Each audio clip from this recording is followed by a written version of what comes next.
So, I was talking to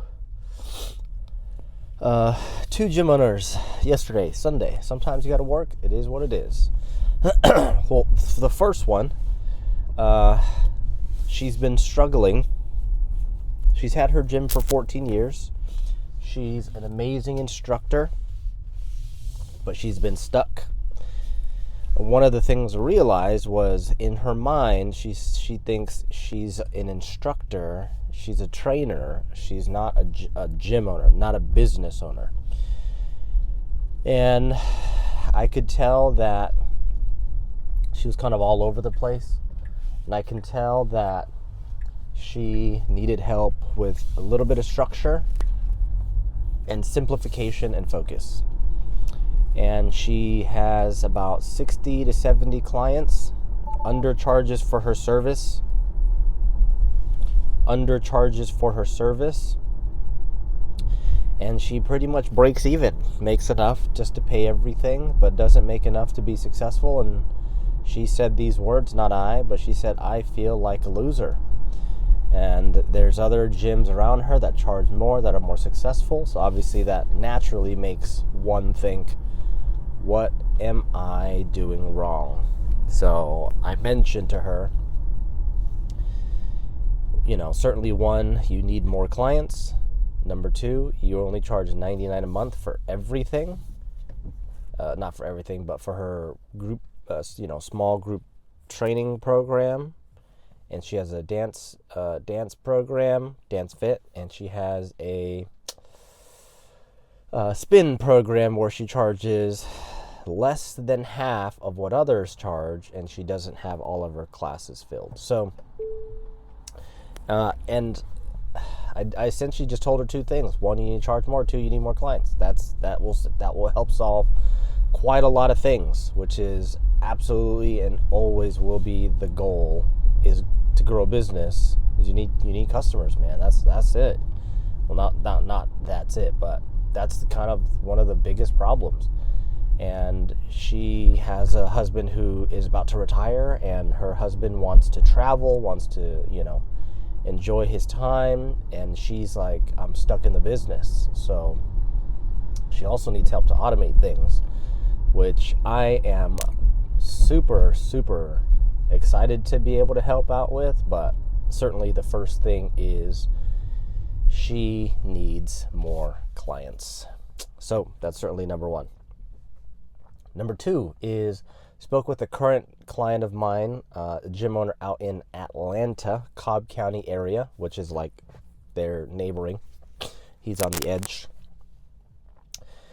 And he's getting leads. He had one person he called, booked, but did not close. And he's feeling a bit frustrated because he hasn't closed anything yet, and he's seeing advertising budget being spent, and he's not closing. And I was like, and I get a text. He's like, hey, a lead came in. I gave him a call. They didn't pick up. And I just kept thinking, you only called a lead once and they didn't pick up? And I get a text. Your expectations for results are exactly like when a client goes, hey, I paid you this money for training. Why am I not down 30 pounds yet? And it's like 2 weeks. And I keep thinking, it's like you've been working out, but you haven't been following the diet. You've been in the gym, but you haven't meal prepped.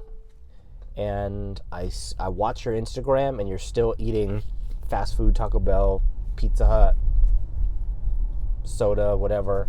You're still overeating.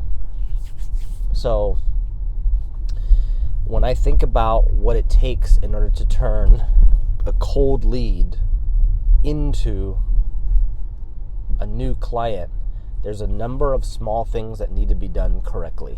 Like number one, when you call them and they don't pick up, you got to call again. So you double dial. That's simple. Then you can have a specific text script and get them to book a phone call. So the simple text script is like, hey, what are your goals? Oh, I want to lose weight. Cool. How much weight do you want to lose? I want to lose 40 pounds. Great, 40 pounds. That's awesome. Can I ask you, how much do you weigh now? Oh, I'm 270. Okay, so 270, you want to get to 230, right? Yes, that's great. What are you currently doing now toward that? Nothing. Not a problem. When would be a good time to talk a little bit about blah, blah, blah? And they go, well, I'm free now, or I'm free tomorrow, etc., etc. Then if they don't, then you can use a text script to book a call. Then you can call them then, which is great. So you get a little bit of discovery on the phone, through text. You get a little bit of engagement, and you get a little bit of back and forth, which is awesome. Secondly is you're getting a cold lead to engage with you and reveal a little bit about why they opted in and are showing you this, which is great. But if obviously not everyone is going to respond to this, but I've found that just by doing this, it allows for more leads to engage. The next part is when you do have this phone call, super close. When you do have this phone call, you can't make it about you. As much as you want to talk about my program and how great it is and my results, and that's cool, but they don't care. You're talking about stuff that people don't care about. You need to make it about them, and everything needs to be about them. More often than not, I hear gym owners mostly talk about themselves, take over the call, because I get it. It's exciting to be able to share, this is what we're doing, this is what we do, these are the results you can get great results, and you're like talking yourself up. And it's the same thing as someone going like, look how great I am, look at all the things I'm doing, look how cool I am. And you're like, it doesn't come off as well. So the focus of the conversation needs to be on the lead, meaning their goals, their challenges. Why do they want the goal? When do they want the goal? How will reaching the goal impact their lives and make them feel? And how will not reaching the goal impact their lives and make them feel? Then, based on that, you need to prescribe why the heck are they going to be coming into the gym. Like, you could try class personally. You could do that and do like free class, blah, blah, blah. I'm not a fan of that. I'm going to be selling the heck out of, like, you're going to come in for a consult, you're going to come in for a fitness assessment, we're going to see where you are so we can determine what it's going to take to get you to where you want to go. And that was my process, and that worked. So, and that's the process I teach and mentor. And so one of the things I'm realizing now is most gym owners that are stuck at a certain scale, like 10 to 15,000, simply do not have both the marketing skills to get leads and the sales skills to turn those leads into customers.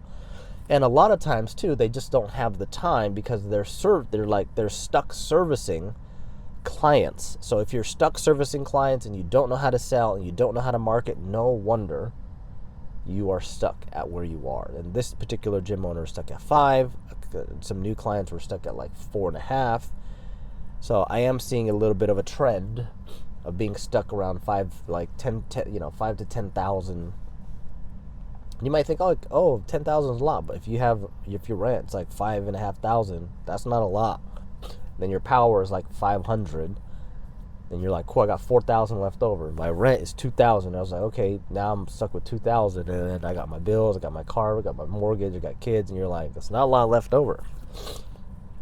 And that's the reality of things. So if we're really looking at the main 3 things that gym owners are dealing with, which is they don't know how to market, they don't know how to sell, and they're stuck servicing a lot of clients, no wonder you're stuck.